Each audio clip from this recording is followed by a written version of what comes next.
Antony, great to see you again. Why don't you take us through the starting position, the numbers needed to form the next Victorian government? Well, let's look at the Legislative Assembly, the Victorian Parliament. There are 88 seats. If we fill in the current position, now there's been a redistribution, a couple of members changed party since the last election.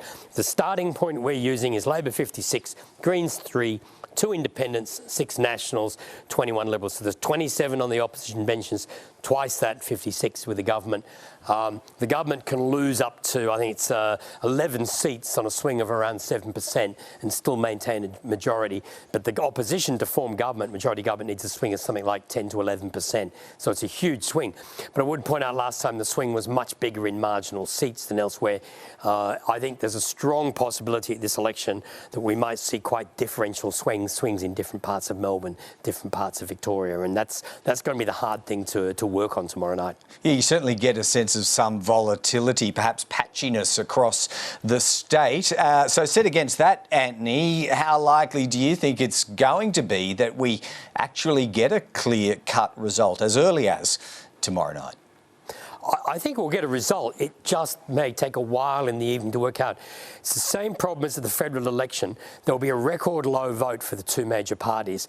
And some of the story of the election will be how low the Labor Party first preference vote goes. I mean, if you remember all the federal opinion polls, Labor was going to uphold the Liberals on first preferences. That didn't happen, but Labor still won.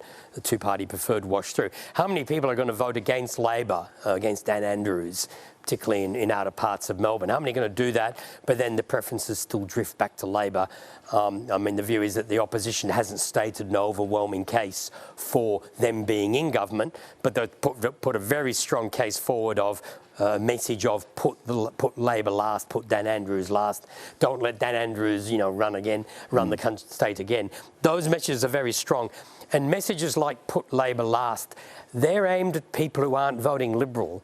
People talk about how-to votes and preferences and the like. How-to vote cards are aimed at the supporters of the party that take them. What you need sometimes in a message when the major party vote is very low is a message to people who aren't voting for you to try and influence them in what they do with their preferences. And that's why the coalition has been very strong on put Labor last. They've decided to put the Greens ahead of Labor on how-to vote cards. But in some senses, it's that message to put Labor last which might have more impact, because that would be picked up by a lot of protest votes. And there might be a lot, there's 14 seats in Dan Andrews' seat, 15 in some seats in Western Melbourne. There's going to be a very high informal vote, and it's going to take a long time to count the preferences. And there's an absolutely huge early vote, which is counted on the night, but it may come in later in the evening. So it may actually be an early picture and then a delay before the full picture becomes apparent. Yeah, fascinating parallels if in fact they emerge between the last federal election. We're talking here, aren't we, Antony, about the rise of third-party forces, whether they be the Greens, Teals or others. And so mechanically, you're going to have to pick through that. There's no designation to do preference counts by the Commission there in Victoria tomorrow? The Commission, all commissions now do that indicative preference count, but they have to pick the right pairing first. There may be some seats where they pick the wrong pairing.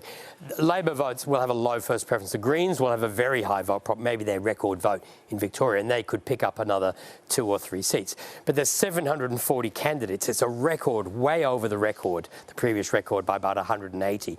There's, family first in every seat, animal justice in every seat. The Freedom Party Victoria campaigning very much against lockdowns are standing in 50-odd seats, and there's lots and lots of independents. There's only 4 which are being backed as Teal independents, but there's a couple of other independents, particularly in Western Melbourne, in 3 safe Labor seats in Western Melbourne. There's independents who are offering very real challenges. So it's going to be like the federal election. You can see there's this trend going on, but it's very hard to work out whether one side or other is going to reach a majority. If Labor's going to reach the majority, it might take a while to work that out if there's a big vote for third parties. Well, if anyone can peer through it all and make some sense of it, we have absolute confidence that you can and will once again. Best of luck to you and the team there tomorrow night. Antony, great to talk to you again.